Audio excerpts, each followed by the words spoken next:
Dutuki duham fudekneche. On peut traduire cela en disant « Celui qui ne voyage pas, il ne sait pas où il fait bon vivre ». À l'âge de 20 ans, mon rêve, c'était de devenir un homme d'affaires. C'était le début des années 90 en Pologne, beaucoup de changements, les changements économiques, sociaux. Alors mon rêve, c'était de devenir quelqu'un de riche, quelqu'un d'important, avoir une famille, des enfants.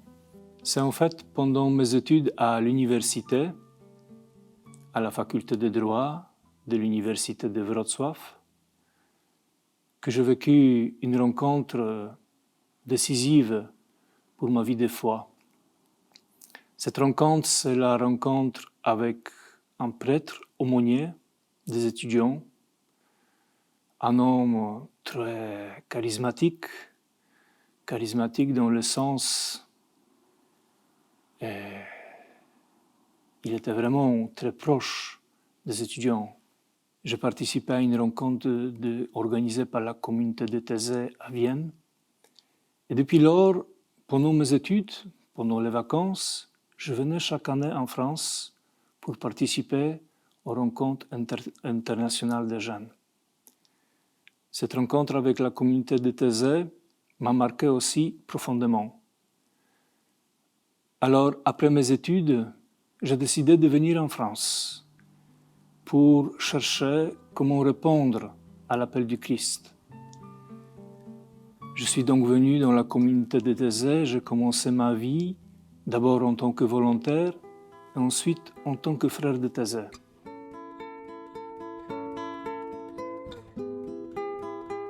Assez rapidement, les frères m'ont proposé d'aller vivre ma vocation de frère à la fraternité de Dakar, au Sénégal. C'est avec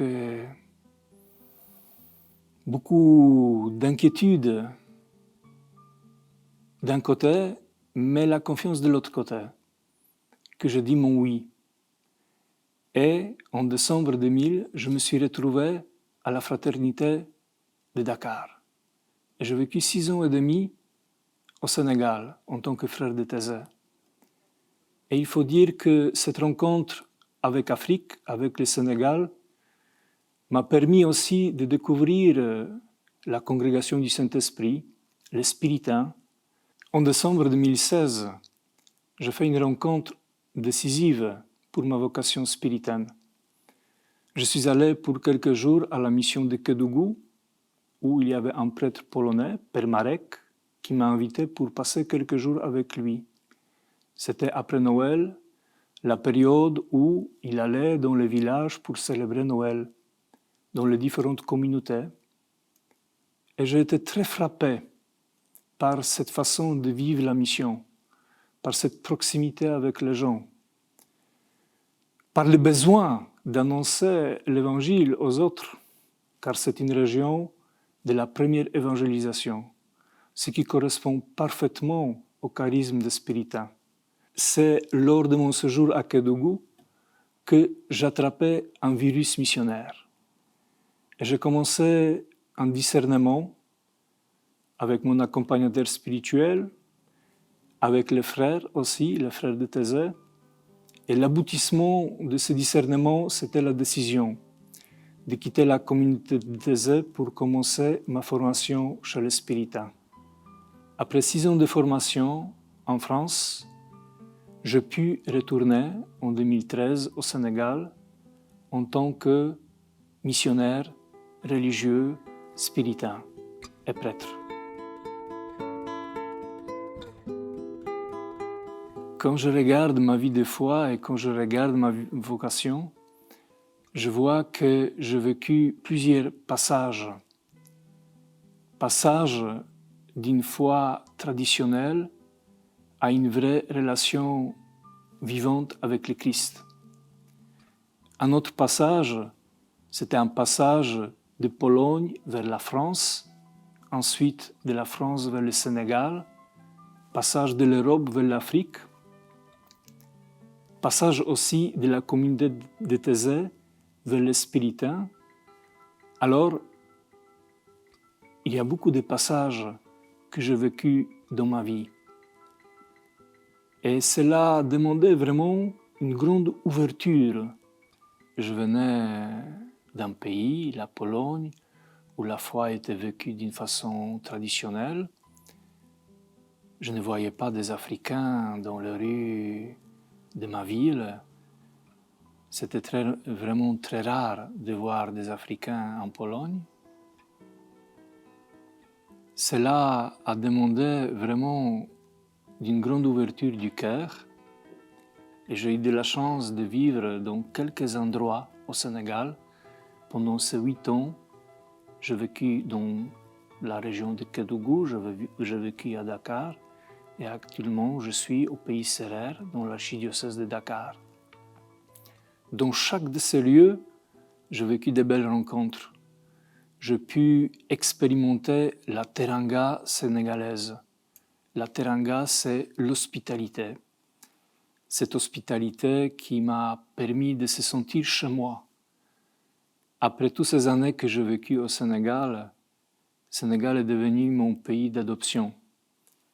Ce témoignage et ce partage a été mon ordination sacerdotale en Pologne, où dans un petit village, il y avait plusieurs Africains qui étaient présents et il y avait le rythme africain, le tam-tam. C'était pour la première fois dans l'histoire de ce village que les gens ont vu quelque chose d'une autre culture, quelque chose qui vient d'ailleurs, qui vient de l'Afrique. J'ai eu cette joie d'accueillir plusieurs confrères et les séminaristes, les scolastiques qui faisaient les études en France et même en Pologne, qui ont donné cette touche exotique de la culture africaine sénégalaise. Ça a été très apprécié. C'était un moment qui restait gravé dans les mémoires des paroissiens de mon village.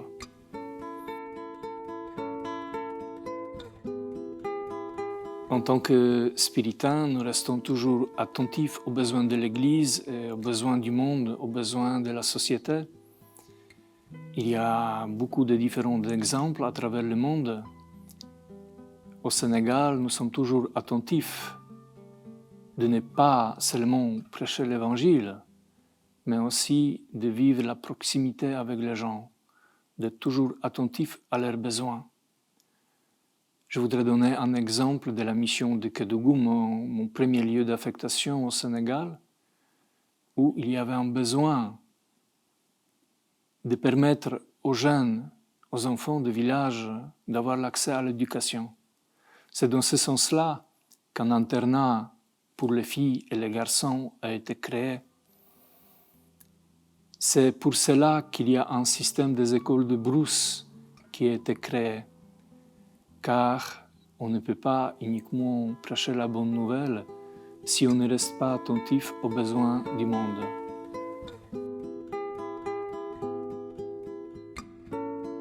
Le passage biblique que j'aime beaucoup et que j'ai pris comme un devise pour mon ordination, c'est un verset du psaume 89, verset 1.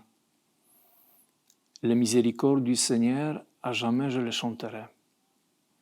En fait, depuis mon enfance, j'étais marqué en tant que Polonais par cette spiritualité de la miséricorde divine. En plus, au Sénégal, dans les contextes de dialogue islamo-chrétien, les musulmans utilisent souvent cette expression que Dieu est miséricorde. C'est donc un terrain d'entente et de dialogue entre les chrétiens et musulmans. J'aime bien donc répéter que notre Dieu, c'est un Dieu miséricordieux, c'est lui qui nous aime, malgré notre péché, malgré nos faiblesses, malgré nos limites, et c'est celui qui nous appelle à le suivre, tel que nous sommes, tel que nous sommes.